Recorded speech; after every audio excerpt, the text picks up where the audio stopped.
Welcome to the Ayn Rand Fan Club. I'm Scott Schiff along with William Swig. William, how are you today? I'm doing well. How are you? Good, good. Well, we are very pleased to have back with us Professor Richard Salsman of Duke University and also a senior scholar with the Atlas Society. Thanks so much for joining us, Richard. Well, it's a delight to be with you both again. Thank you. Yes. And, one of the topics that's been kind of a sub-theme of the show is whether the left or right is a bigger threat. We had Jeffrey Tucker on a different subject to analyze some clips of Amesh Adalja on COVID, and I think it was enlightening. So I thought with whether the left or right is the bigger threat, we could play some clips from the chairman of ARI and him saying the right is the bigger threat, and just how objectively, credible is it to assert in an age where DEI and ESG have become kind of, standard corporate parlance, and No.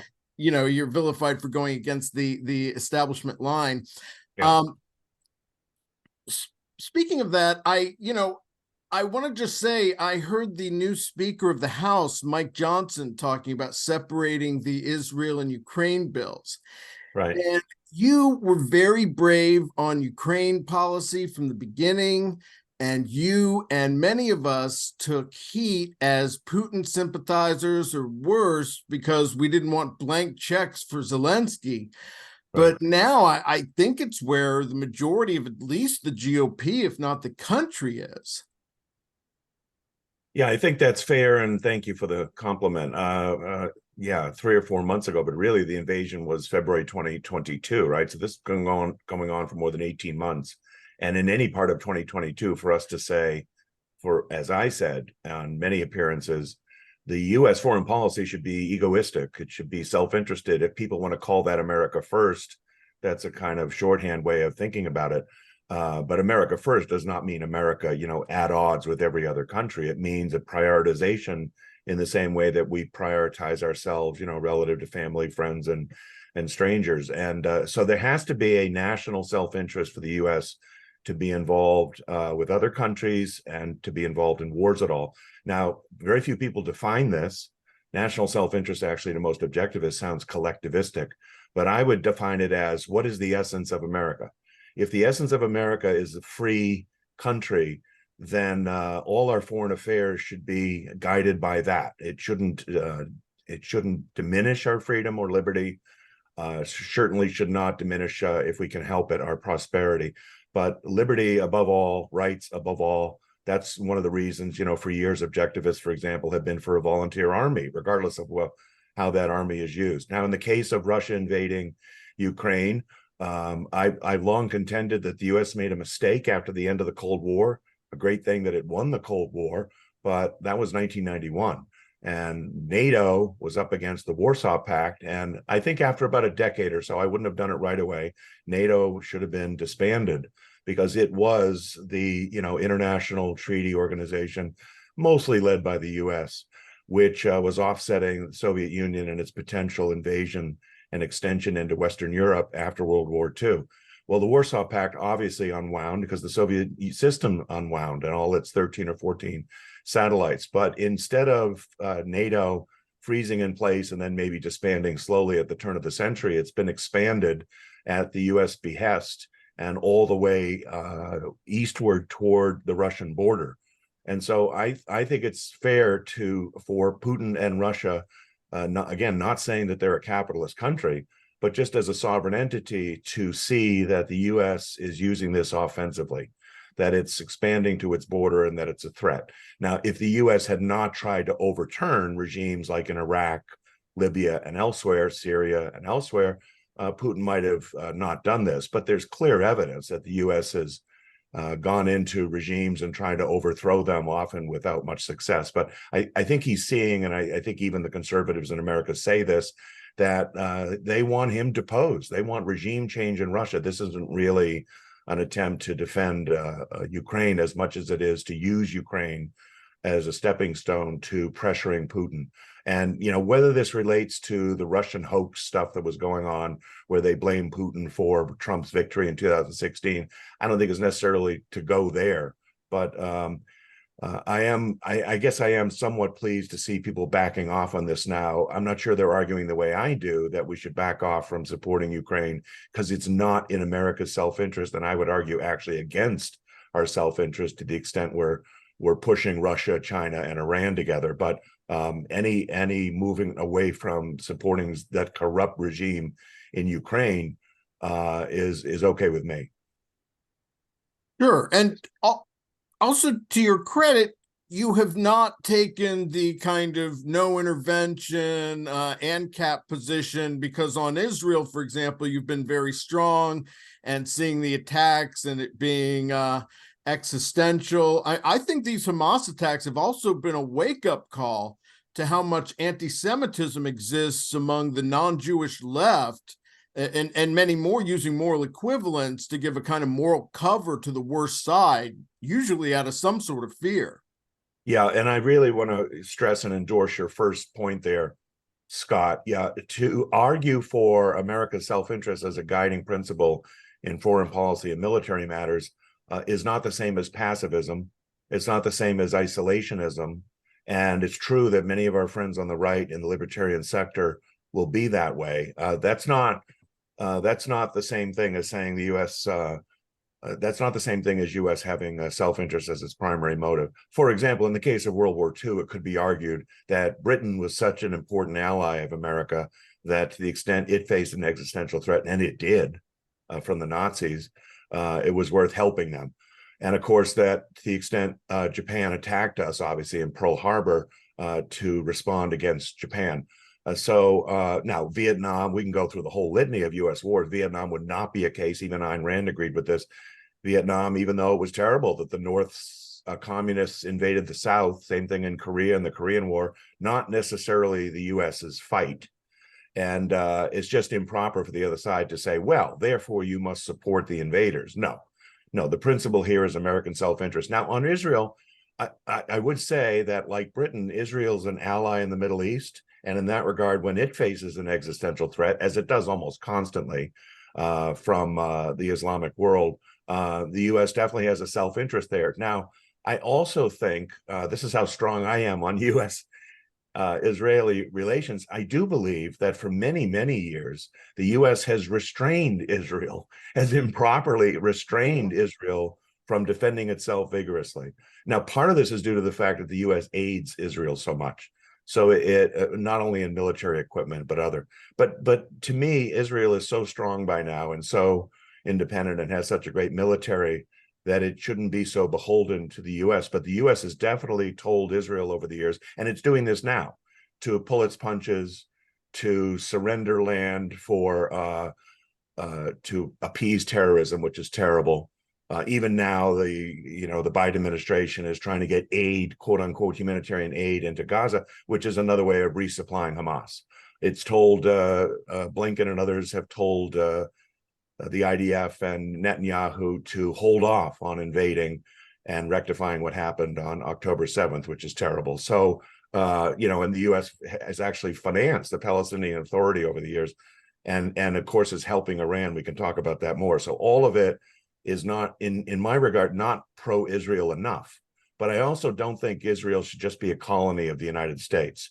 It shouldn't be a subsidiary state of the United States. And I certainly am against the idea of defending Israel because it's a religious state. I think it's largely a secular state, but clearly tied to Judaism and the whole history there. But we got to be sure we're not saying that we're supporting it because it's a Jewish state. So much more to say on all this, but I thought I would just lay that out for now. Sure.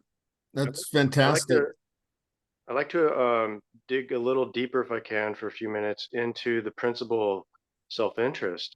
Right. Isn't this a hard thing to apply to foreign policy, because you're dealing with, a collective basically versus another collective, one nation versus another. Right. Yeah. So how do you, I mean, you mentioned liberty and rights and individualism, and I agree with all that. But are there degrees to which these things need to be violated in a foreign land before you'll interfere? Like with World War II, I think it was in our best interest to defend Britain because obviously we didn't want the Nazis, this racist, fascist system overwhelming all of Europe and then threatening our eastern border.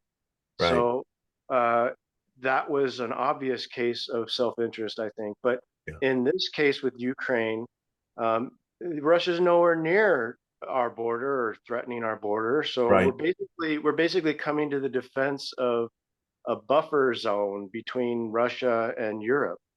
So like that's a kind of vague idea of self-interest, and like what are the degrees to which you step in and say this is in our self-interest?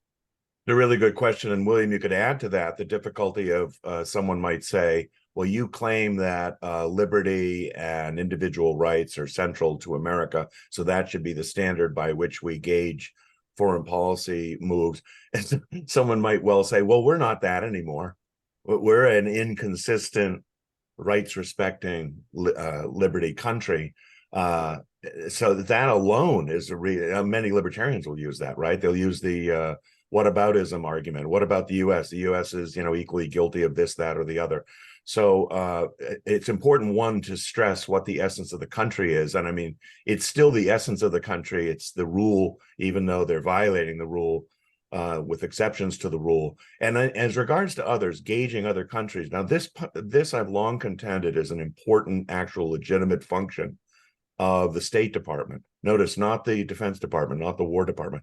The State Department, as a diplomatic corps, so to speak, should have highly trained people who are able to designate and characterize foreign countries just as scrupulously as we would do with friends or acquaintances in terms of deciding who to be friends with or not. And we know that all our friends are not necessarily perfect, and morally and otherwise. And we don't even deal with all our friends or family across the board, but maybe just in certain circumstances. And I think the same should be done with countries. We need to, first of all, there are plenty of metrics gauging countries on the basis of their political freedom and economic freedom. So that's one way of looking at it. And we didn't really have those 50 years ago. Now it's easy to point to the actual metrics. Now, here's another important one, though, and the difference, say, between Putin's Russia and Stalin's Soviet Union.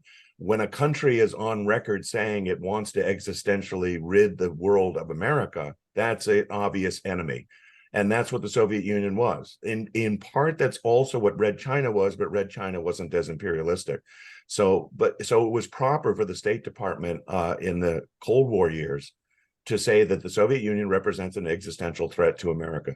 Today, I would include Iran in that, possibly also North Korea. But, it's silly to characterize China or Russia today as two countries that are interested in getting rid of the United States. It's just not true. So now, does that make them paragons of liberty? No, but it does say that possibly we should trade with them. Possibly we should, and I agree with that, but make sure also that they don't steal our stuff. Okay, but that doesn't mean you put up tariffs and barriers and things like that. It means you sit down and negotiate and tell them we will not put up with you stealing technology. But likewise, the U.S. shouldn't be stealing technology, from its own companies through antitrust laws. So I'll leave it at that, but I think William, as long as we can concur in the idea that it's possible to rationally and objectively characterize foreign countries as, hostile or not to us, and then within the ones that are friendly to what degree, I think that should determine whether we help them or not, whether we're allies with them or not, whether we trade with them or not. I get the question all the time, should business, trade with communist China? I don't think it's communist anymore, but they think it is, right? Well, the designation has to really start at the State Department. As long as the State Department does not designate a foreign country as an existential threat to us, the private sector should be able to trade with it and not be seen as an enemy of the state. I think in the case of the Soviet Union, businesses trading with the Soviet Union during the Cold War, there's a case where it was proper for the U.S. government to say, you can't do that. You're aiding and abetting the enemy. And today, for example, if a business tried to trade with Iran, I think they do try, the U.S. could objectively say, you are trading with the enemy. You're helping Iran. You're helping a country that's on record saying death to America. Good. Well, not just to bring this back a little bit to where we were going, I kind of started seeing the left as a bigger threat in phases. Probably like 1998 when I saw how Clinton took control of the press during Lewinsky Gate. And then really it was the 2000 Palestinian Intifada was another big place where I first saw the left kind of use moral equivalence. And so, by 2004, Leonard Peikoff is saying not only to vote against Bush, but that you're not even a good objectivist if you stay home. And that, I didn't like that because I was already seeing the left as a bigger threat back then. It was one of the reasons I left the movement for a while. And to his credit, he really came around after he saw what Obama was about. But, yeah, there's some interesting background to this. I'll just say something quickly and then we can explore this further. But if you recall, goes a little bit further back. But even during the 1980s, with the rise of Reagan and the revival of the Republican Party, and remember, it had been completely decimated after the loss of Goldwater in 1964. And Ayn Rand and the Objectivists were foursquare behind Goldwater, as I would have been if I were older than 5 years old at the time, which I was looking at it. But it's an odd thing because if you look at the subsequent Republicans, Nixon and Ford, and then Reagan, it's a very odd thing that for the most part, again, not to name names, but the leading objectivists were for Nixon and Ford and against Reagan. I mean, that alone made no sense to me. By the time I was of adult age and working on Wall Street in the 80s and following Reagan and the supply side movement, I was foursquare for Reagan. But remember, they used to say that Reagan was a danger because he allied with the evangelicals, that he brought religion into the Republican Party. That's not true. Eisenhower brought religion into the Republican Party. He's the one who put "In God We Trust" on the currency.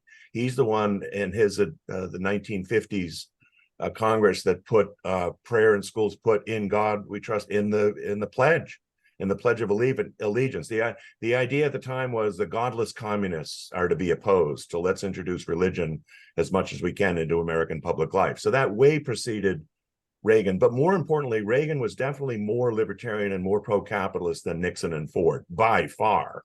And yet there was an allegiance toward Nixon and Ford, which was very odd. And I don't think it was just because they were going up against, McGovern and some of these awful leftists. So already there was a kind of suspicion that religion was the real danger in the Republican Party, and that was put ahead of the danger of leftism coming from the Democratic Party in the 70s, which was enormous. Now, I think even with the success of Reagan and the fact that Clinton and in his years and in that party, they moved toward the more pro-capitalist, more Republican positions, those last 20 years of the last century were an enormous improvement and benefit. And I think the objectivist community broadly should have been much more pro-Reagan and much more of the view that it wasn't Reagan endorsing evangelicals, but evangelicals endorsing Reagan. And if I were Reagan at the time, I wouldn't have thrown their vote away. We forget that in 1980, the evangelical candidate was Carter. Carter was an evangelical. Reagan was not. So fast forward now, though, to 9/11. I think The Dim Hypothesis by Leonard Peikoff, which is a fabulous book, a broad-based investigation of the sweep of history and how ideas move history. I do believe that book was heavily influenced by the rise of the Islamic threat and 9/11. It seemed, now this is moving beyond the US shores, right? It seems like the major threat to the West is religion. But as Ayn Rand once said, religion is just a primitive form of philosophy. So the good news about religion is it's a form of philosophy. And we like philosophy, and philosophy is a good thing. She said, but it is primitive. And I would go further and say, within religion, Islam is a primitive form of religion. But I think it's so primitive and so obviously anti-enlightenment that is not the major threat. The appeasing of Iran, the appeasing of Islamic terrorist regimes is a problem. But the idea that it has any purchase on our ideas, that it has any ability to overturn modernity or even America is just ridiculous. So that's not the threat. And I think when you look at what subsequently has happened after 9/11, it's really the left that has gained power and is trying to shut down the lights of Western civilization, not so much religion. So we can talk more about this, but I am definitely on record for saying, and I'll say it here today, I've said it before, the major threat is socialism, the left, fascism in the sense that it's a form, I think, of socialism. It's a halfway house to socialism, and it is not religious people. And just one last thing, within the objectivist community, I hope it's understood that if you just look at objectivism as a movement, you talk about what's the greater threat, Scott. One way of thinking about it is what? A threat to our liberty and rights? Yeah, but also a threat to the movement, say, of objectivism. If you really care about the objectivist movement, you would notice that most people who convert to objectivism convert from religion. I mean, I myself converted from Catholicism. Many objectivists have converted from Judaism. And you just don't get socialists and environmentalists and feminists converting.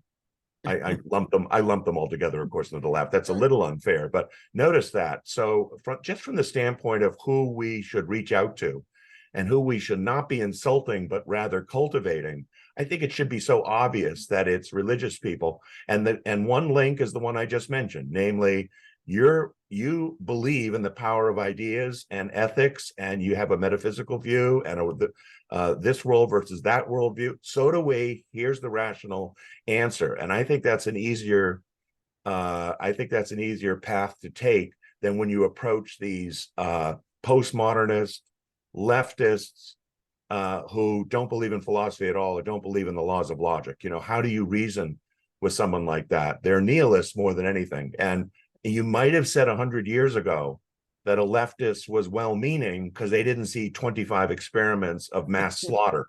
But a leftist today who knows anything about the history of these 25 quote-unquote experiments, and they're still a leftist and they're still a socialist, is so disgusting and so obviously evasive in the sense of being evading reality that they're just not, I don't think they're reachable. Yeah, I like to make, first of all, we're talking about DIM, which is a book that Leonard Peikoff wrote. And for anyone who hasn't read the book or doesn't know what it's about, it's a book about how ideas cause historical changes and cultural changes throughout history. And DIM stands for disintegrated, integrated, and misintegrated, which is, how philosophies might be. They might be misintegrated or disintegrated. Right.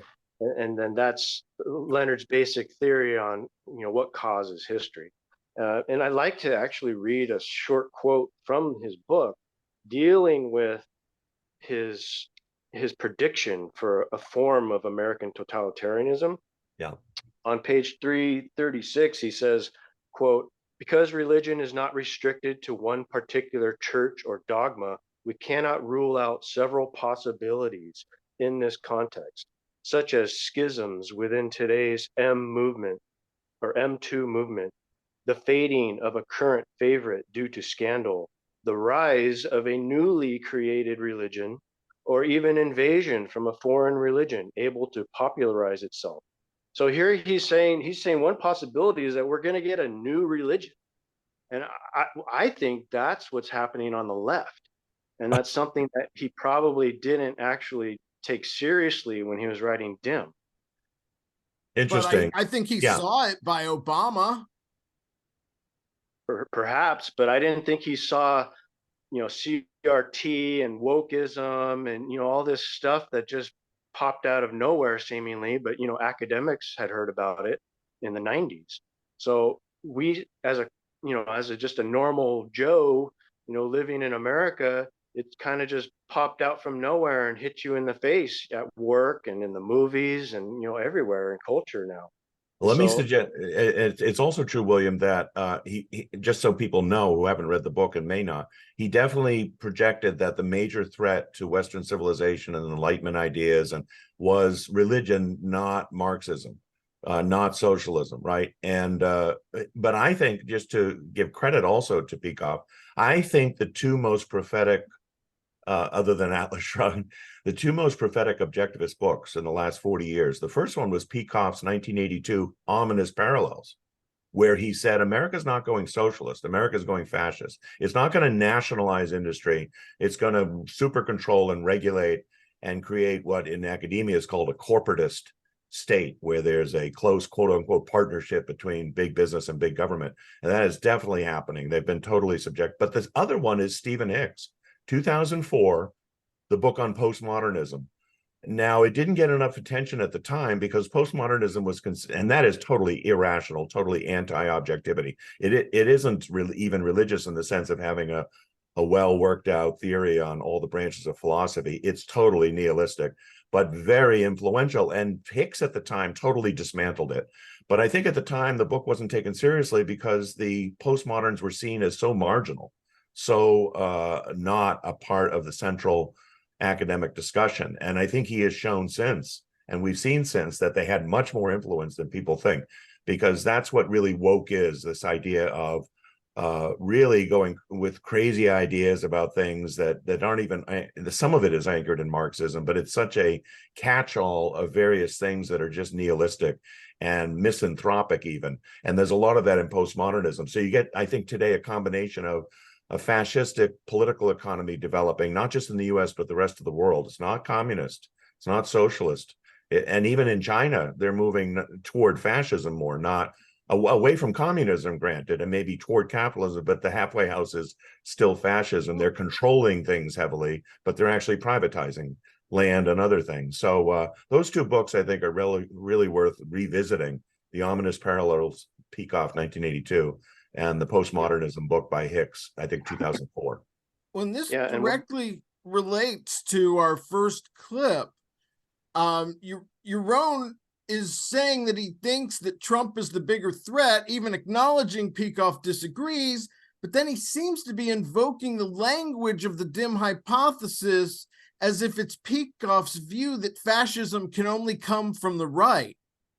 My view is that long-term, Donald Trump was a greater threat to this country than Joe Biden. That was my view. You don't have to agree with it. You don't have to accept it. Certainly Leonard Peikoff doesn't have to agree with it, and he didn't. And that's okay.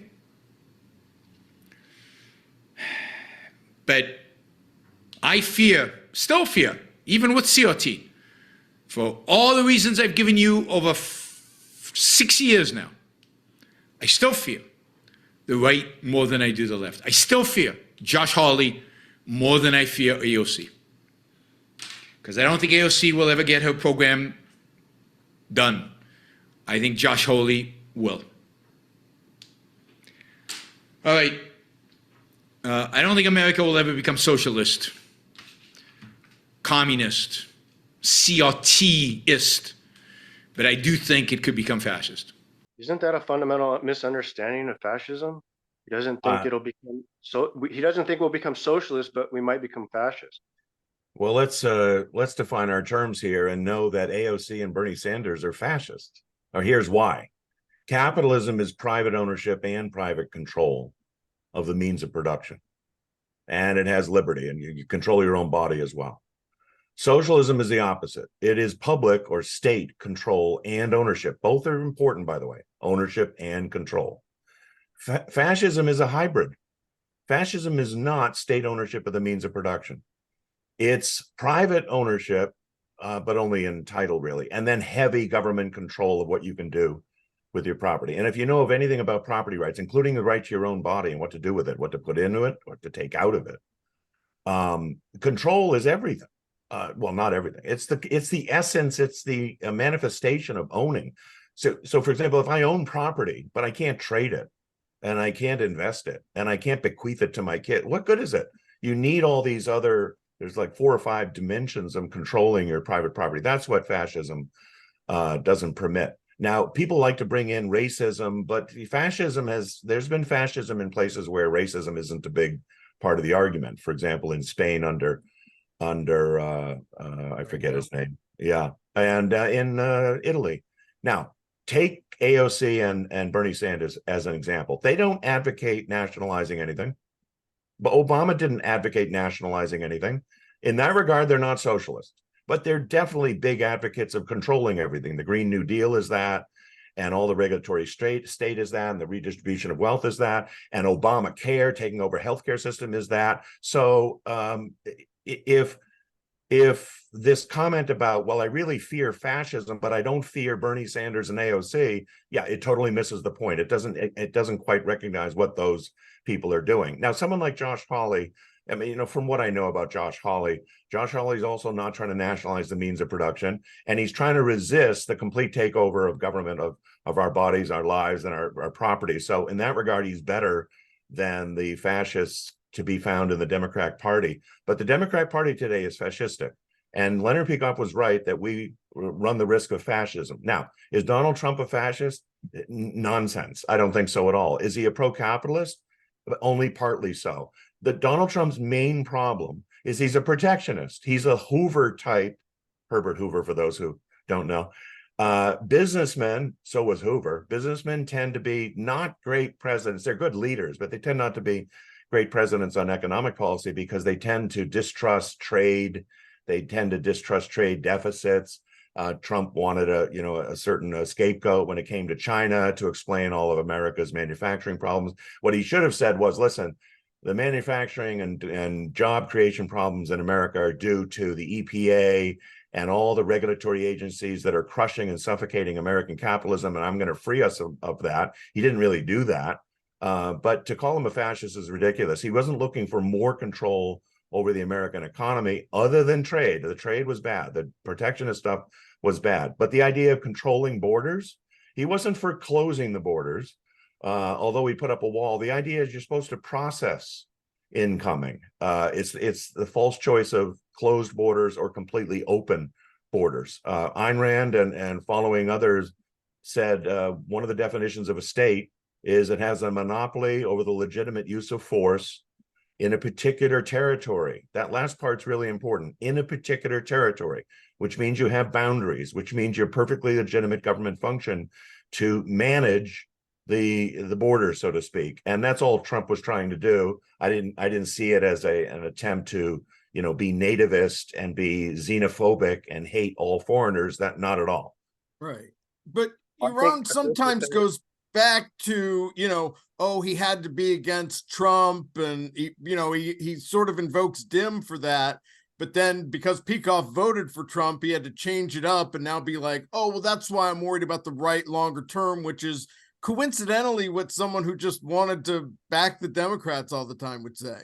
Well, let's remind ourselves also that if Dim was explaining Trump is one of the least religious presidents we've had in a long time. This guy was not trying to establish a theocracy, which is what the Dim hypothesis was worrying about, and presumably what Yaron Brook is worrying about. I mean, he literally is worrying about a theocracy. Well, they would argue Donald Trump got evangelical support, remember? And he had long been a New York liberal. He had long been a New York liberal who was pro-choice. People forgot all this.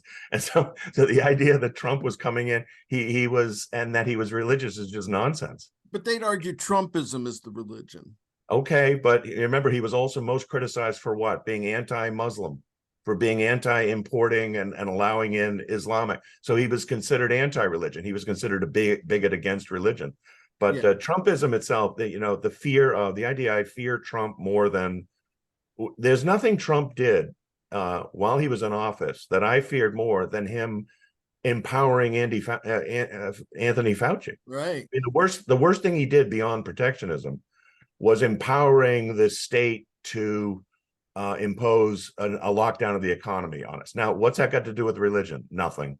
I think he was just overwhelmed by the Washington bureaucracy, all these white coats coming at him, the CDC and elsewhere, scaring the bejesus out of him, telling them that if it didn't shut down everything and fast track a vaccine, all would be lost. But that should have been the criticism of Trump, not that he was a would-be Mussolini. That's nonsense. He wasn't. And the idea of fearing him now, they're jailing him now. They're trying to kill him now. They're trying to put him in jail. Why? And that's the left. That's not the right doing that. That's the left doing that. It's Biden referring to MAGA as Hitler might refer to the Jews. I mean, just demonizing them, calling them would-be terrorists. It's disgusting. The idea that you would support Biden over Trump when you see what Biden is doing is so disgusting and so off track. I don't really comprehend it. And if it's some kind of precast model of Dim, that's just not the way to go about it. You got to look at the facts before you. And it isn't just Biden and Trump. That's too narrow. That's too ephemeral. It's going back many decades. I would say start with the 70s, see what happened in the 80s. What have we experienced in the last 20 years? The threat is definitely the left, but I don't even like to call it left or right, because the old left had some semblance of philosophy. It was called Marxism.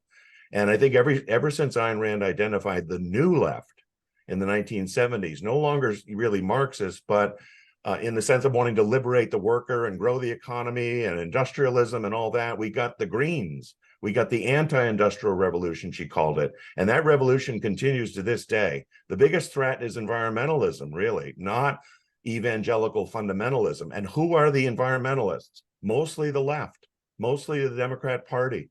And that's the biggest threat to capitalism today, not religion. Or I don't think that green and woke are religions. You know, Yaron makes a argument, or his position is that the right or the Republicans are impotent, and you know they can't do anything, they can't stop the left, and that doesn't seem to fit with this idea that the right is the long-term threat. Like if they're impotent, they can't even stop the left. How are they the long-term threat? They're impotent. Well, it was years ago, and I think it's still true today. I think it was M. Stanton Evans who said the Republican Party is the stupid party and the Democrats are the evil party. I think that's still true. I mean, evil's a bit far, but the Democrats, to the extent you can find a whole bunch of Democrats now, from Bill Maher to Alan Dershowitz to others, who are now find themselves on Fox News and on the right because they've been thrown out of the Democratic Party. That party has totally gone into the left and to the nihilism of postmodernism. And I mean, to the extent they're doing that, they're evil. And to counter and say, well, the Republicans are just stupid.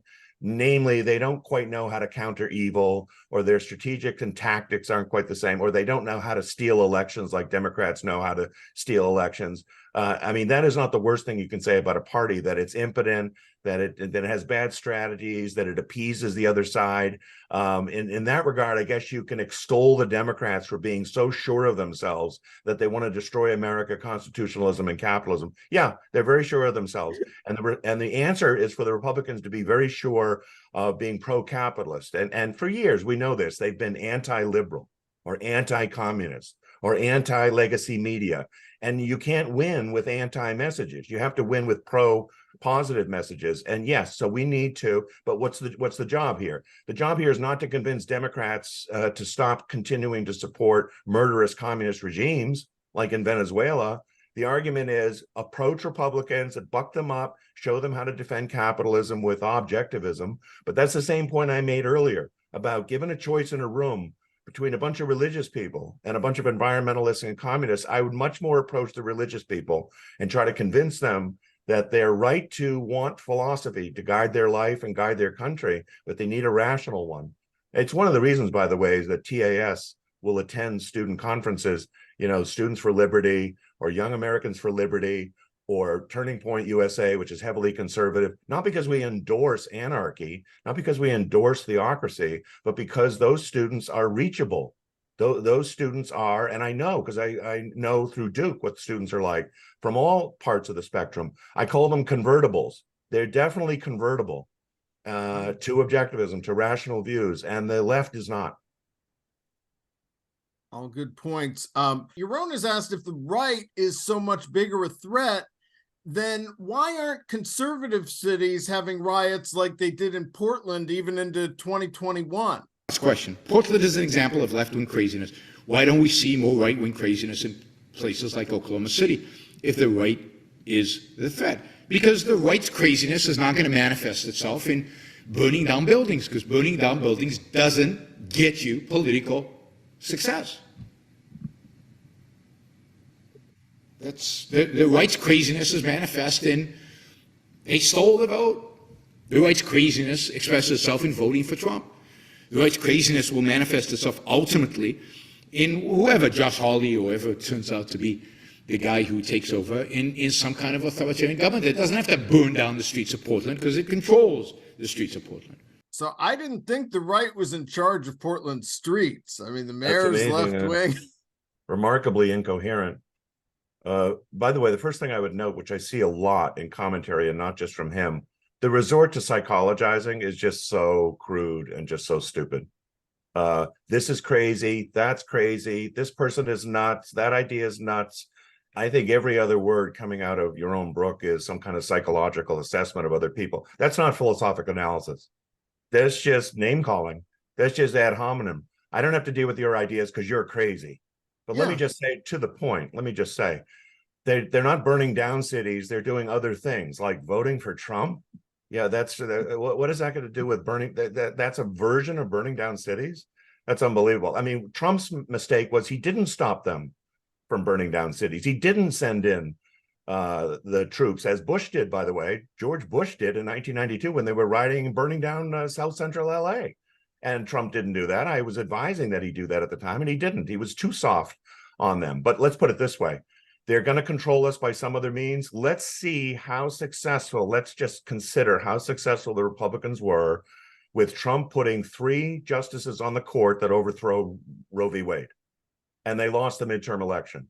And they'll continue to suffer by violating women's right to choose. So he didn't even mention that, by the way, but there is one example where I would identify the Republicans as a threat. And I would specifically identify Trump as someone, well, he's the one who put the last 3 justices on the court, the ones that tipped the scales away from Roe v. Wade to Dobbs. All right. So, but I don't think that's helping the Republicans. I think it's really hurting them. So in a way that burning down cities isn't turning the left at all, or these marches, these marches for Hamas in Times Square and elsewhere, that doesn't seem to be hurting their reputation. Students, 31 student clubs at Harvard, anti-Semitic, anti-Jewish, marching for Hamas, doesn't seem to be hurting the reputation of Harvard. A little bit, maybe a little bit, but to the extent the Republicans are wrong, and they're wrong on things like close the borders, if that is their view, or they're wrong on protectionism. And by the way, notice that Biden did not repeal Trump's protectionist measures. Why not? I thought he was going to reverse everything Trump did. So the Democrats retained the protectionist assaults and the trade wars, but things like a woman's right to choose, the Republicans are hurting badly over that position. And so if the country was moving, have also made some other really good rulings, like on affirmative action. They have, yes, right. Better that they've been in their net, I think, than if Hillary would have appointed those 3 judges. That's right. I agree. And even if you look at the pro-choice Democrats, they're all for semesters and counting and stuff. They don't really have a complete defense of a woman's right to choose. They're harangued for supporting late-term abortions. But I just if you just name the top problems with the Republican platform, if you will, they aren't benefited by that, which means the country is not moving toward religion and theism or theocracy. I think Yaron totally misidentifies the violence on the left. He refers to it as like hooligans. Well, for me, hooligans are just someone who like tears down your mailbox or something. But the left these days are violent gangs trying to take political power. It's a totally different thing. They're not hooligans, they're revolutionaries. And they're taking over cities or parts of cities. And we experienced the summer of love with all the Antifa and BLM violence, burning down cities across the country. I mean, this is the sort of hooliganism we're dealing with. It's really just people who want to take over the country. Yeah, and they created autonomous zones in Seattle and Minneapolis. Yeah, and to downplay this is absurd and grotesque. I think that people who do this should be ashamed of themselves. They should check their premises. They should reevaluate their vocabulary. They are getting it totally wrong, and they shouldn't be speaking this way because it's just too much. I think he's twisting Dim to try to have us believe that the barbarians couldn't be a threat to Rome because they didn't have a long-term plan. I think that what else is going on here, frankly, is there's a kind of almost childish desire to differentiate the product and to say, well, I'm on the right and I don't like libertarians and I don't like anarchists and I don't like conservatives. So let me pound home every day how much better I am than these 3. And it's so myopic and Absolutely. So in many ways so juvenile that it literally misses the threat beyond the right, so to speak, and diminishes it. And I think you're absolutely right, William. Words like hooliganism and things like that belittle it in a way that's really so improper. And I think you're right to name groups like Antifa, BLM, and others, but also these groups pushing ESG and elsewhere. It's so organized. It's so fully funded. And by the way, you say trying to take over the country. They're actually trying to strip down and destroy the institutions that made this country free and great. And things like get rid of the Electoral College, hack the Supreme Court, include Puerto Rico as a state. I mean, those aren't in the streets burning things down, but that is equivalent to burning down the Constitution and getting rid of the Constitution. So from within, the politicians, the squad, and others who support the squad are doing the same thing. They're just trying to tear it down from within, but it's definitely not building up anything. It is totally nihilistic in that regard. And it gets back to my point about the evil side or the stupid side. I mean, the stupid side really needs to be educated and told what's happening. And some of them don't even concur that there's evil going on. Now, on the evil side, what do? Go to the evil and tell them not to be evil? You can try, but there's going to be much less success than going to stupid people and telling them to get smart about things. The evil people are, if not intellectual, they're semi-intellectual, and they know what they're doing. They have their goal. And like you said, I think it is, they need to destroy what America stands for, and then they come in with their violence and dictatorship and totalitarianism, and they're just going to torture Americans. Yeah, and by the way, just so as not to be seen as just name calling in the way Yaron does by calling someone evil, the reason it's important to designate them that, the facts underlying it, one, they know that socialism kills. There's 100 years and 100 million people dead. And to advocate it still is so dishonest and so evasive and so misanthropic that it can only be designated as evil. Now, here's another one. They know that de-energizing the country and going back to archaic energy sources like wind, solar, and biomass, and getting rid of modern tech, they know that the purpose of that is to tear down capitalism. They're not trying to save the planet. They're not trying to fix the climate. And that's all a ruse, and it's evil. It's evil to know that a system is the perfect habitat for humanity called capitalism, and they want to destroy it anyway. But notice it's totally consistent with their love of socialism. The love of socialism, which they know kills and impoverishes, is the other side of the coin is, and we need to tear down capitalism, and by any means necessary. And that itself is also evil, because the record is in. We know how life-affirming and wonderful capitalism has been. And the whole environmental movement, again, is not pro-human. It's misanthropic. It's hatred of humans. It wants to depopulate the planet. And just as they starve human beings by depriving them of food, they're trying to deprive capitalist machines of their energy, of fossil fuels. That's the food that drives capital equipment. They want to defund, well, not defund, but basically starve capital equipment, just as they were very good at starving human beings. Yeah. Well, in this same vein, one of Yaron's premises is that he says that the left has been winning for the past 100 years, which I think relates to going back to what you said, why he wants to go after the right. It's partially to say to this left in ascendancy, hey, I'm not like those guys you want to destroy. I'm not that right. But so I ask Yaron, I say, if the left has been winning for the past 100 years, how much longer are we supposed to wait for this, Josh Hawley or whoever he thinks is going to take over? Scott asks, if the left has won for the last 100 years, how much longer do we wait while expecting some Tucker Carlson type to become a right-wing authoritarian? I don't know what you're talking. I don't understand the question. The right used to be much better. The effect of one of the effects of the left winning all the time, winning intellectually, winning in terms of policy, one of the effects of the left winning all the time is in degrading the right, in turning the right into, in economics, a version of the left, and turning the right into authoritarian. Can you hear me? Absolutely.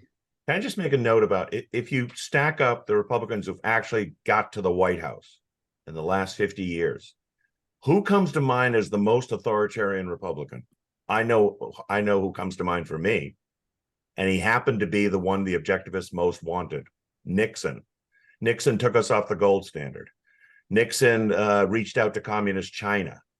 Nixon endorsed the EPA, OSHA, the whole regulatory state, price controls for 3 years. I mean, Ayn Rand wrote about these, but Nixon was absolutely the worst, and Reagan was the best, the least authoritarian. Reagan was not only the least authoritarian, he's the one who overturned the authoritarians of the Cold War, him and Margaret Thatcher.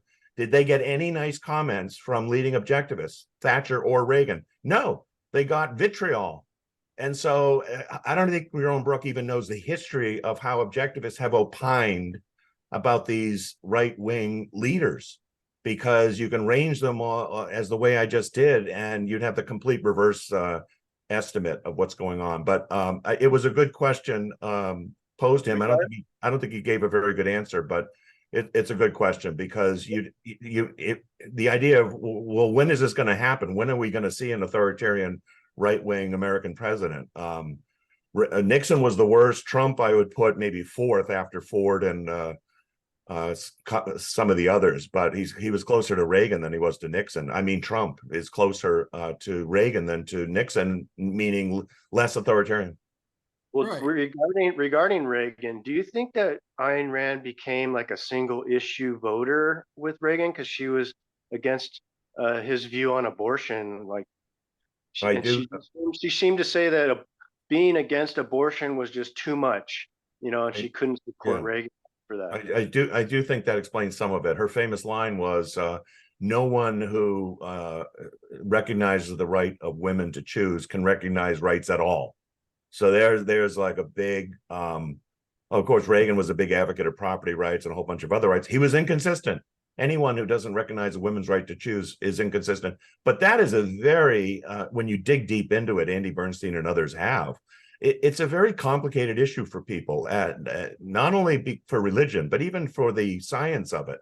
The idea of when does life begin and conception and all that kind of thing. I'm not excusing the view. And I'm not saying anti-abortion views aren't driven by religion, but I do think it's possible to interpret her treatment of Reagan that way. But of course, people forget that enemies of Reagan said that he loosened up the abortion laws in California, which he did, by the way. So that was completely ignored, that Reagan basically, by the way, with the advice of Nancy.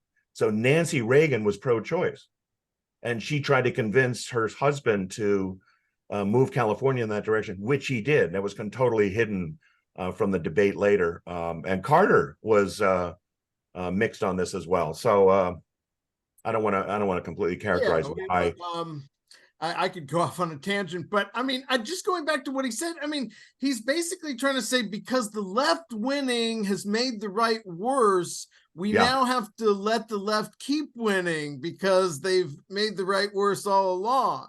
Well, I put it this way. In the past 50 years, when did the right get worse or better? It got very bad in the 70s, as I've said before, under Nixon, Ford. When did it get better? Under Reagan and Bush. And when did the Democrats get better? After Reagan and Bush. The Clinton administration, the 1990s were a great period in America, actually, because the Democrats did not reverse what Reaganomics had done and what the Cold War winning had done. And of course, they're back to their bad habits of the 70s, the Democrats, and then the Republicans are more mixed, or they have forgotten the Reagan legacy because it's been beaten out of them. But if you just take the two parties in the last 50 years and look for decades of improvement, the Republicans have seen that, and the Democrats have seen it only because they were mimicking Republicans in the 90s. So I don't know of cases where the Democrats have led the way by making us freer and the Republicans have followed. It's just not true. So it's a misreading of the entire last 50 years of the two parties, left and right, however you want to look at it. I consider the Democratic Party one of the most vicious, evil parties in American history, and unfortunately, one of the major ones. Only now is it coming out and becoming more obvious with a book by Mark Levin and others that this is the party of racism. This was the party of slavery. This is the party of Jim Crow, lynching, and the KKK.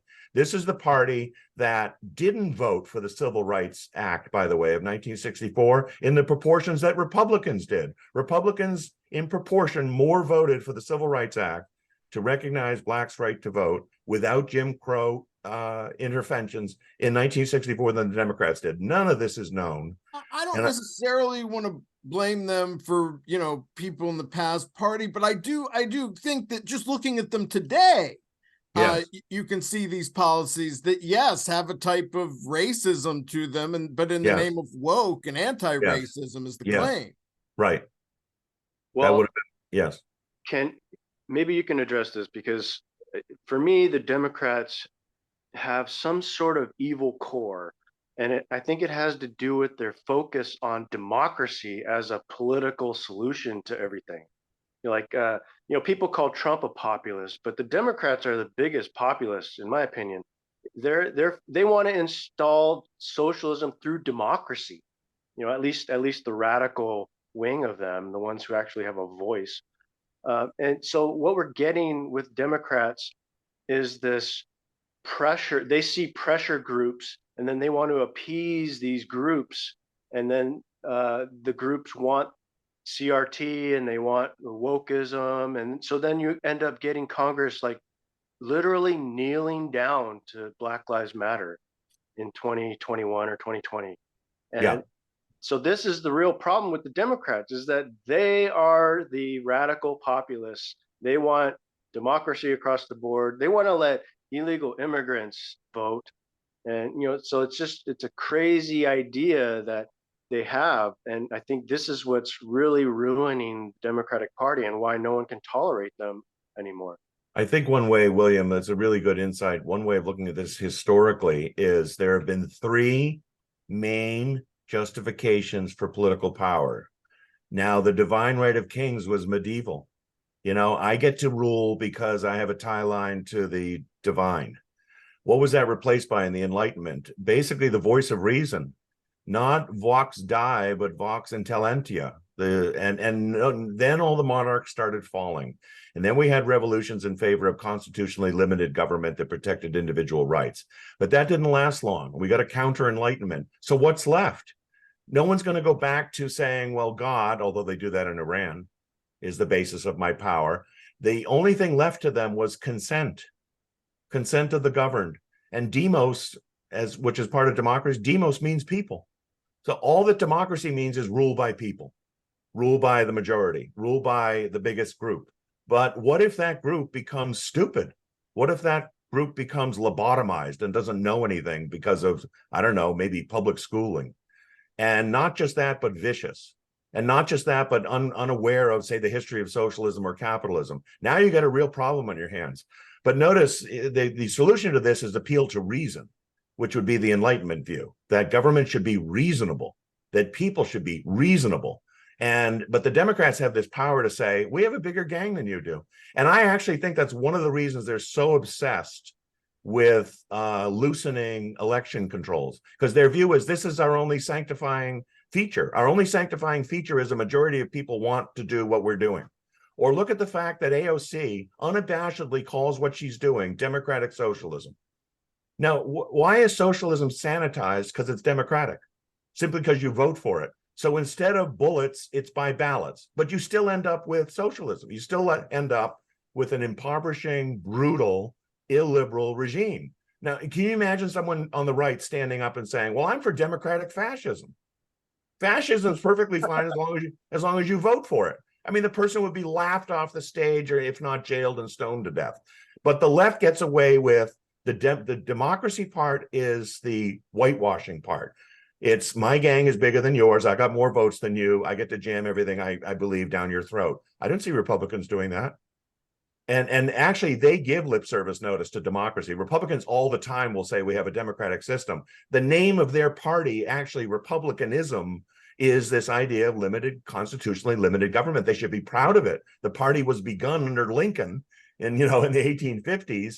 And the Democratic Party already existed. So why did the Republican Party rise up against the Democrats? It wasn't just a slavery issue, but that was a big one. That was an important one. How courageous it was to then say, blacks should have rights. There shouldn't be slavery. And the Democrats resisting it to the point of wanting to go to a civil war.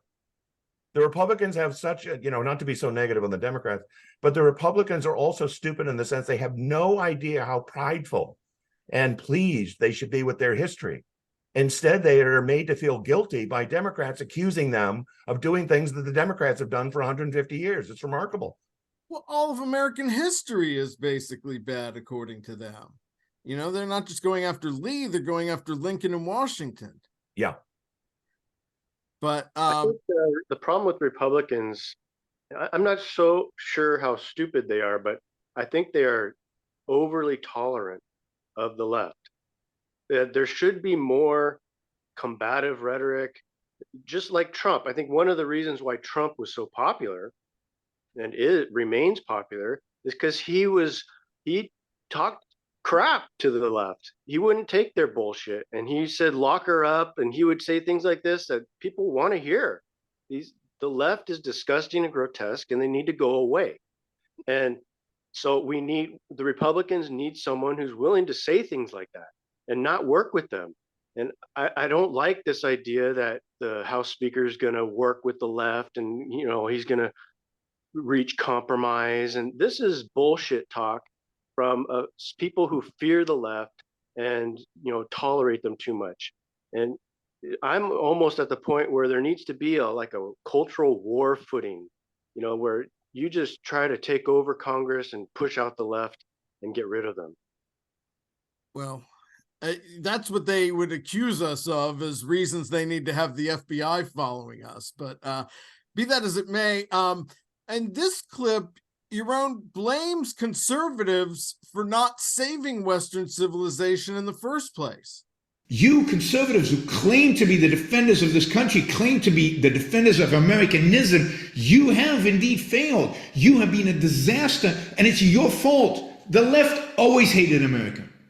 Since the 1850, progressives hated America.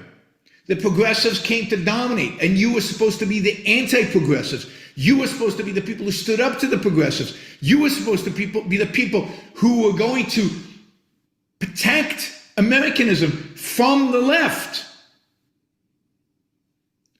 And you failed. And you failed because you're conservatives. You see that kind of deterministic defeatism. He was never giving them a chance while at the same time expecting them to save America. Well, again, also this confirms, if you just take what he said as true, which I'll give a different slant on soon, the left has always hated America. Wow, that's quite an admission. That's exactly my view. And you got to be more critical, way more critical of that than of the other side who doesn't quite get where hate comes from.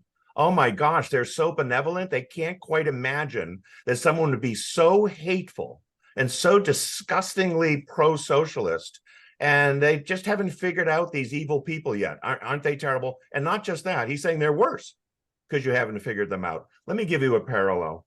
Can you imagine if Yaron Brook said the following: Objectivists have failed miserably. They were supposed to improve the right. They were supposed to convert conservatives and libertarians to objectivism, and they have failed miserably. The movement has not grown. At libertarians and conservatives, there's more of them now than there used to be. That can't be due to objectivism. Objectivism opposes them. This is equivalent to him saying the conservatives have not saved America. Really? Whose fault is that? And his conclusion, of course, is because conservatism is wrong. Well, conservatism is inconsistent, that's for sure. But it's not that objectivism is wrong. Objectivism is true, and you could equally use his method to indict objectivism. You see what I'm saying? So on the one hand, why haven't conservatives saved America? And you could say, well, why hasn't objectivism saved the right? And I think a big part of it would be some objectivists are irrational. They literally demonize other parts of the right and give excuses to parts of the left, the entire left. So that alone is a real malpractice, so to speak, if you're in charge of trying to promote a movement. But right. Trying to change the culture. You know, he's ready. I think it should be easier. You could argue. You know, when Ayn Rand in 1964 wrote Conservatism and Obituary, I mean, it really influenced me at the time. I was a young conservative, but moving towards secular. And she laid out the 3 reasons why conservatives cannot defend capitalism.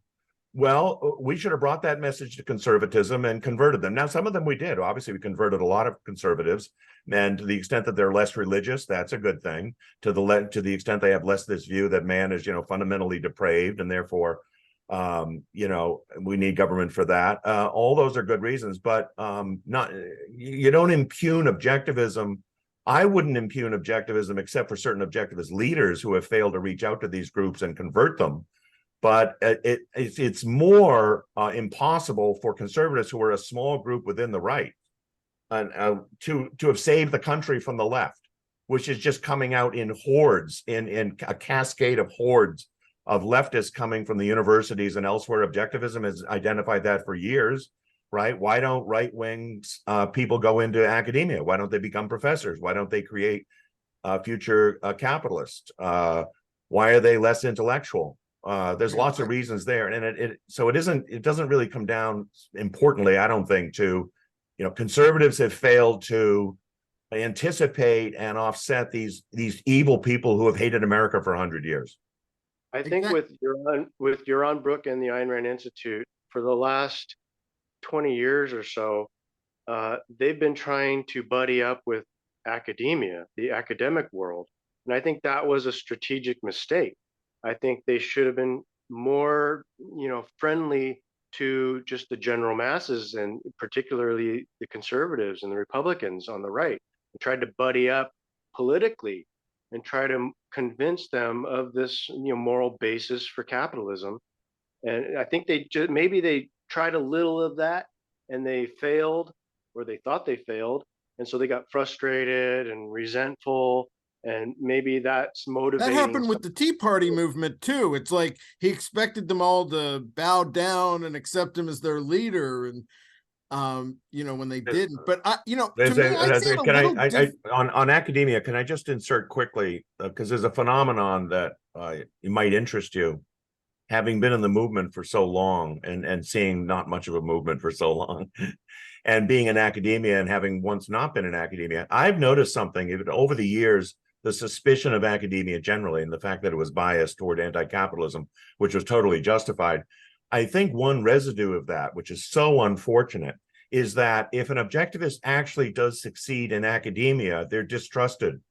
ARI tends to distrust someone an objectivist who actually succeeds in academia, because they presume, having gone in with the idea that academia is fundamentally corrupt, they assume that the person who succeeded is either pulling his punches or is trimming, is conceding, in the classroom must be, regurgitating leftism or something. That's the only way he could survive. That is a very common view. And it's very sad, because it shows that once someone gets in and starts making progress, they don't support them anymore. They're impeded. Yeah, that's fact. I just want to say, Yaron, to me, is ready to declare it too late to do anything anyway, which to me is why he's reflexively against fighters like Trump or DeSantis. Because if it's too late, then nobody should be doing anything, and that means he doesn't have to do anything. And so anyone that is doing anything is kind of, rubbing his nose in it. There is a kind of fatalism in his tone and rhetoric that I find off-putting. I think that he is, maybe that's just from his socialist past. He grew up in Israel as a socialist and Marxist, basically. So maybe that's kind of his mentality now, or his psychology is a fatalistic and defeatist. I think Wilmy, it's also, I don't think people think of this enough, but I think as I've grown older, I'm now 64, almost 65. I think it requires an extra scrupulous, objective approach as you get older, not to become fatalist, because I think it's just natural, especially for someone who doesn't believe in the afterlife, as we don't, right? If you spend your entire life advocating a set of ideas and they don't seem to be advanced much, that as you grow older and your time is limited, you kind of throw up your hands and say, well, I guess that was futile, and that's just not objective. You have to be much more objective about the state of the culture, where it's going, where it might end up, long after you're gone. And I just think I just noticed that is very common, not just among objectivists, but intellectuals generally, who are in the minority, who see that all their labors, seeing their labors lost, it seems to them. And instead of just concluding, well, I'm coming to the end of my years, I only have so much I can do to affect the culture, they should mostly be selfish in affecting their own life, their own universe, and rather than, quote, save the world, they'd be much more better motivated by it. Way. But it's a very common mistake to look at your legacy in terms of, I'm running out of time, therefore the world is lost. Absolutely. And one thing Yaron said is that he wants to live off his the research he did in the past, or the studies he's done in the past, and so it seems like he's not so interested in seeing what's going on now and like doing current research. Right. And so he relies on the media to feed him information. He probably isn't going to original sources a lot. Yeah. To get his information. Yeah. And doing the hard research necessary to come up with your own objective view of things. So I think that's another problem, is as you get older, your values change, and you don't have much life left. So your values are going to reflect that. And so maybe you don't want to spend a month researching something. You'd rather have dinner with your wife, and that's understandable. Yeah. And didn't you guys document recently, I was listening to one of your shows, and you said that he said something like, I'm glad the movement isn't growing, or I wish it would be, Movement's growing faster than I'd like it to be. Growing faster than I'd like it to be. I mean, maybe this reflects also, one, run out of ideas on how to expand the movement, but also run out of time, and the movement hasn't moved. So that's okay with me. All of a sudden, I'm going to come out and endorse a shrunken movement. It's just bizarre. It's just totally subjective. It's not a wider lens. It's not a broader picture. Aside. Let someone else take the reins. Yeah. Don't try to hold them back. Well, thankfully, other groups are in objectivism. There's competition now. The more the merrier, I say. And there are other groups, very vibrant, dealing with young students, dealing with fresh new issues. So they are, he and the ARI are not the sole repositories of what objectivism is or where it's going, thankfully, because it's a very desiccated kind of bunker mentality, and it's not necessary. It's not necessary to go that way and become scholastic about it. I don't mind Ayn Rand scholars. I don't mind scholars that spend all their days, investigating every sentence she ever wrote and comparing all the works with them. But applying it to the real world, really difficult, really exciting though, really challenging. That's where really all the hard work is. Improving, extending the philosophy, applying it, and more than anything, reaching out to what I call the convertibles. And they advocate not doing that, really. I mean, sometimes they pay lip service to reaching out to the young, but it's basically the young who call them up and say, I want to study objectivism. Mm-hmm. What about the thousands? That kind of godlike role where, they're just these adoring students without the hard questions of the convertibles. Yeah.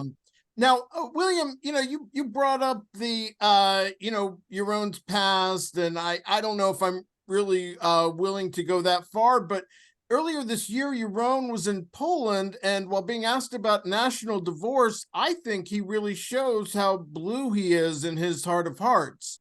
Who wants to live in a red state?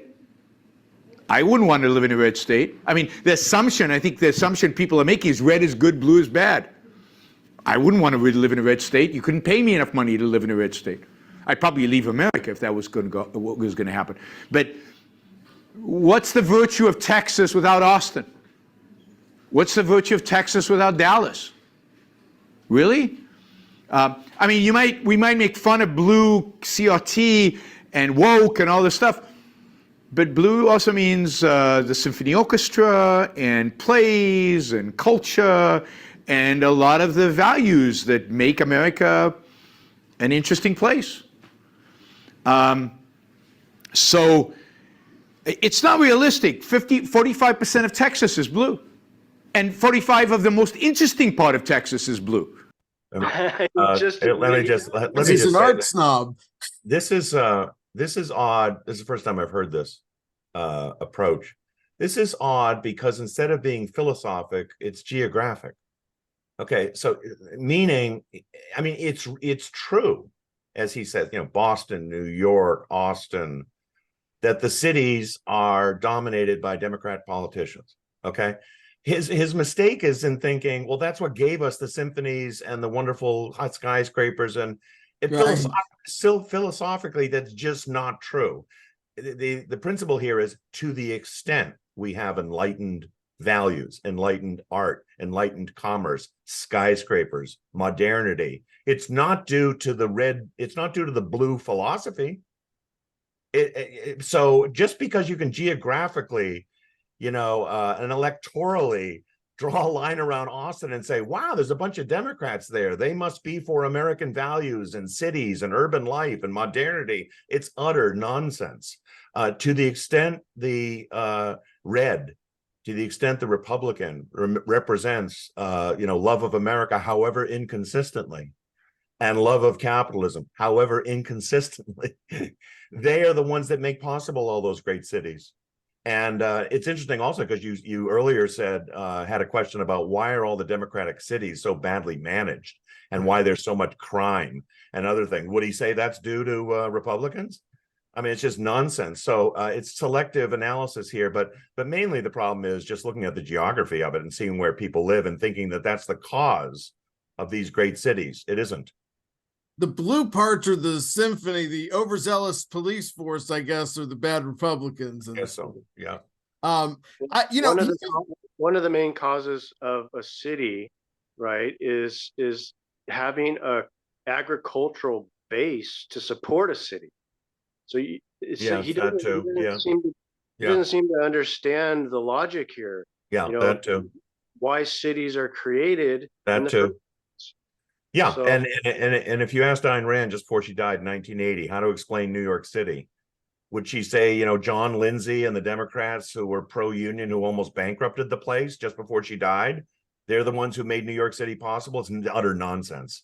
Robert Moses and others and all the great capitalists and Chrysler and the Empire State Building, those things were made possible by ideas and by people who were pro-capitalists. And that has not traditionally been the Democrat Party. Did you hear? I mean, he's saying, we make fun of CRT and woke as if that's the attitude. It's like, no, I actually see it as a real threat. And let's also keep in mind, this isn't someone who's chosen to live near some great renowned symphony orchestra or live on Broadway. He lives in Puerto Rico, presumably for the taxes. Right. But it's a poverty-stricken region of the world. And I don't know. I wouldn't pick Puerto Rico as a place I want to live, but it isn't due to blue or red. But but just the idea that, this whole, he just wants blue culture to exist for him to visit without actually having to live in any of those blue cities. Well, in America, our culture is, described as like this salad bowl. It's a mixture of different cultures. So I'm not even clear on what he's defining as culture, except he's mentioned symphonies and things like that. But there's also food culture and religious culture, sports culture. There's a zillion different aspects of culture, politics, and he's isolating just a few things like in the art world, and that's culture. So, by the way, the symphonies, the libraries, the Carnegie halls, the great American cities that we know from history came out of the capitalist era, came out of, if you want to call it, the red, heavily Republican era, post-Civil War to World War II at least. And the decay of American cities. Yes, there are still symphonies. Yes, there are still this and that. But the decay of American cities over the last 50 years is very pronounced. If you only need to look at a skyline of New York, and other than the Liberty Tower, which took 15 years to put up, they still show the Empire State Building. Really? That's 90 years old. That's 93 years old. Go look at a skyline in Shanghai. Go look at the skyline of Hong Kong and Singapore. The cities have been ruined by Democrats over the last 50, 60 years, and he's extolling them. They're not just preventing growth and modernity in those cities, slowing it down. But now they're letting the barbarians run wild, with flash mobs, looting. I'm not saying he advocates that, but the idea that that's got anything to do with Republican management, and that the Democrats are keeping our cities, vibrant and robust and modern, is ludicrous, absolutely ludicrous and anti-facts. To me, he's basically saying blue equals good, red equals bad. Yeah. Well, I really appreciate you doing this. For this last clip, this was just a few months ago. Okay. My question was, it your position that the left has been winning for 100 years, but that somehow that's not related to this woke thing we're seeing? Scott, is it your position that the left has been winning for 100 years, but the rise of woke is unrelated and it is now in retreat? Is that wishful thinking? No, I don't think the left is in retreat. I think the left has been winning for 100 years. But as the left, and I think this is Leonard's position in DIM, as the left becomes more disintegrated, the left in the past has been what Leonard Peikoff called D1. As the D2 within the left becomes more dominant, there is a backlash against it, and the right overwhelms them. This is just patently not true, because D2, or the disintegration, is the closest thing you could say to this. Is it's postmodernism. It's what Stephen Hicks, Professor Hicks, identified 2004 in his book on postmodernism. Now, that is not only not being discredited, that is what's responsible for all the woke. It's not Marx, it's partly Marxism, cultural Marxism, but that's just leveraging off of antagonism, men and women, capitalists and labor, black and whites. That's old Marxist stuff, but that's been around for a long time. Right. The idea that there are no differences in sexes, the idea that everyone is inherently racist, the idea that the American society is corrupt to the core, the idea that every major institution has been infiltrated with this, is the power of postmodernism. It's a vicious, cancerous philosophy, and it's very disintegrated. I mean, it is anti-logic, anti-reason, anti-human, anti-capitalist. It's anti-everything, which means it's nihilistic. It's not for anything. And in that regard, and that is actually what seeped into every institution. And he's making the claim that it's become so disintegrated and so nihilistic that it's kind of lost its power. Not so. Its power is more powerful than ever. It's way more powerful than when Hicks wrote the book in 2004. Then it was just in academia. Now it's in all the institutions. And remember, maybe 10 or 15 years ago, people would say, wow, public schools are really messed up. And then they say, wow, the universities are really messed up in terms of being left-wing and anti-American. And then they say, well, the media is, right? Well, now we're saying corporate suites are. Now we're saying the Pentagon has taken over. Now we're looking at symphonies that are getting rid of and decolonizing their programs. Yaron thinks the Democrats are upholding symphonies. Really? Look at what Heather McDonald has unveiled about all the symphonies being decolonized. And so that actually speaks to the power of ideas, which is an original objectivist view, that the power of philosophic ideas, for good or ill, is very, very important to look at. And postmodernism is definitely ill. It's sick. It's cancerous, but it's definitely influential. And I don't think he has any clue. I don't think he's even read that book. I don't think he's even read the book by Hicks on postmodernism. It is the most amazing philosophic analysis in a long time. And it's proven very prophetic. He may not be allowed under current sanction rules. Do you think it's proper to classify what we're seeing now on the left as disintegrated, or like D2 or 1? In my view, it's becoming a kind of religion with its own set of rituals and beliefs, and they're being the rituals are being habituated, and the beliefs are being institutionalized within our government. And I think it's more like an M, misintegrated. It's more of like a subjectivist view of the world that's being turned into this dogma. Well, I think you could look at it that way. I know our time is limited, but you reminded me of, I think this is related, William. Have you noticed, and if you haven't, look for this, because it's all over the place. I find one of the most interesting phenomenon of debates going on today is you'll see a conservative say the following. Tucker does this all the time, Glenn Beck and others, that the intellectuals do it on the right as well. They'll look at environmentalism. They'll look at wokeism. They'll look at feminism, and they'll say, these people are like a cult. These people are like a religion. They have a faith in environmentalism. And I have to smile every time I hear that, because the first thing you have to ask the conservative is, does that mean you're against religion? You're using it as a critique. You yourself are religious. but you're complaining that the other side has a new religion. Are you just against competition? Are you just going to call it, these are fake gods? You have the real God. Okay, but from an objectivist standpoint, I step back from both and say, why are you both invoking gods? Why are you both invoking cults? Why are you both, looking for loyalty tests? Relative threat assessment is that the newer religion, with all the momentum taking over all the cultural institutions, yes, is right. But I think what I'm stressing here is, if the conservatives who he condemns are able to notice that one of the problems with the left and the most postmoderns is that they're a cult and they're religious like, we have got them halfway there toward understanding the problem of religion.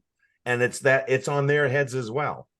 And I think that's a wonderful opportunity. But the point is, these are opportunities that are looked for by people who, I think optimists like us who still believe in what I call the convertibles. Mm-hmm. Whereas if you just dismiss them entirely and said they're just religious wackos, forget it, you wouldn't pick up on this very interesting phenomenon of the religious people condemning others for religion. It's a pox on both their houses, and the ones that are convertible are the ones who are saying the environmentalists are religious. They shouldn't be. And you say to the right, neither should you be.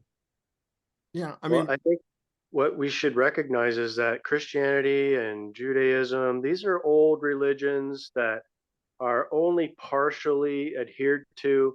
I mean, who actually wants to do some of the stuff in the Old Testament, like throw homosexuals off roofs, something like that? Yeah. You don't see many of those types in America anymore. What we're seeing is the fresh new religion on the right forming right now. Yeah. Around environmentalism and multiculturalism and things like that. Another way of looking at this, if on the right, which I think the numbers are roughly true, if on the right, politically and philosophically, there are way more conservatives than there are libertarians, and there are way more libertarians than there are objectivists. My own view, of course, is that objectivism is the right answer, the right approach, the right philosophy. Now, if looking at religion now, we're not for religion, but if I were to stack up the religions, it's similar in the sense there are more Muslims than there are Christians, and there are more Christians than there are Jews. But I think within those three religions, which one is the most secular? Which is the most commercial? Which is the one that is most capitalist? The Jews. And I think that's one of the reasons they're most hated. David Kelly and I recently did a Clubhouse session on the relationship between anti-Semitism and anti-capitalism. And the commonalities are very interesting. And so the hatred of one and the hatred of the other are very closely aligned.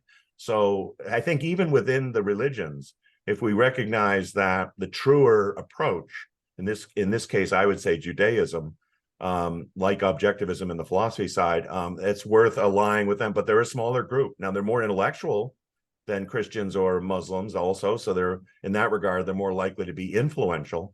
But that's another way, I think, of looking at it and being positive about future change. I just wanted to say one last thing about Yaron's comment. It's like the left has been winning for 100 years, but they're about to start disintegrating at any moment. But maybe we have to give them another 150 years just to make sure that right-wing authoritarian doesn't eventually get in there. I mean, do you see why I believe that's somewhat of a cover story for not wanting to fight a left he thinks has already won, and even wants a type of social acceptance from them? He's talked about wanting to get published in the Atlantic and, to be around non-conservative, non-libertarian, blue, better parts of culture. Here's something that's almost never reported. Two words that go together that no one ever thinks: religious left. There is a religious left. The idea that Democrats, the idea that the left, is not motivated by religion. They definitely are motivated by religion. Joe Biden is a Catholic. All right. Trump is largely irreligious. So just if that's all you cared about, that's not the only thing I care about. But if that's all you cared about, you wouldn't be for Biden. You'd be for Trump, because you get a president who isn't really taking religion seriously. Now, Biden isn't completely taking it seriously, but his Catholicism much more governs his authoritarianism than does Trump's religion, which is almost nothing. So just on that ground alone, let's not forget that it's just improper to paint this as Democrats are secular, pro-science, pro-reason people, and Republicans are, all mystics and evangelicals. It's just not true. Yeah. Well, in my view, the left, like you say with Biden, he's a Catholic, and the left is the worst type of Christian, the worst type of religionist, because you can't trust them. Right. At least that on the right, they mean what they say and they want to outlaw abortion and all that. But Biden, he's like, I think a fetus is a life, and yet he's willing to support abortion. So that doesn't fit with his principle. On the other hand, totally for the welfare state. I wrote something for Forbes many years ago when Paul Ryan was being criticized for being a Catholic and a fan of Ayn Rand. And Nancy Pelosi and others said to him, "Why are you cutting the budget? It's so unchristian." So Nancy Pelosi, also a Catholic, right? Or at least willing to use his own professed values against him. The title of my essay was Holy Scripture and the Welfare State. So if you look that up, Holy Scripture and the Welfare State, I'll just give you, no pun intended, chapter and verse on all the passages from both the first, the Old and New Testament, totally supporting, what welfare status would. You are your brother's keeper. That's the most obvious one. Obama used to say that all the time. But does that make Obama secular? No, Obama's mouthing religious platitudes in a way that evangelicals do, and in support of the welfare state. So it's just not accurate. It's just not objective to paint them the way that Yaron Brook is painting them. Well, this has been great. I think you've shared some wonderful insight. William, any final thoughts? Yeah, I just want to thank you, Richard, for coming back on the show. I really enjoyed talking to you, and I learn something every time I talk to you. Thank you so much. I like your idea of the convertibles. I think that's where much of our focus should be as a movement and trying to spread ideas. We should focus on the problem of convincing religious people and working with them and trying to help them defeat the left, or defeat, whatever is on the left, because it seems to change every year and get worse and worse. So I think that's where our focus should be. And thank you again for coming on. Glad to do it. Thank you so much for having me, William. Thank you, Scott. Great. Absolutely. Keep up the good work. Yes, appreciate it. And we hope to have you back as election season gets into full swing. In the meantime, I'm Scott Schiff along with William Swig. This has been the Ayn Rand Fan Club, and we will see you next time.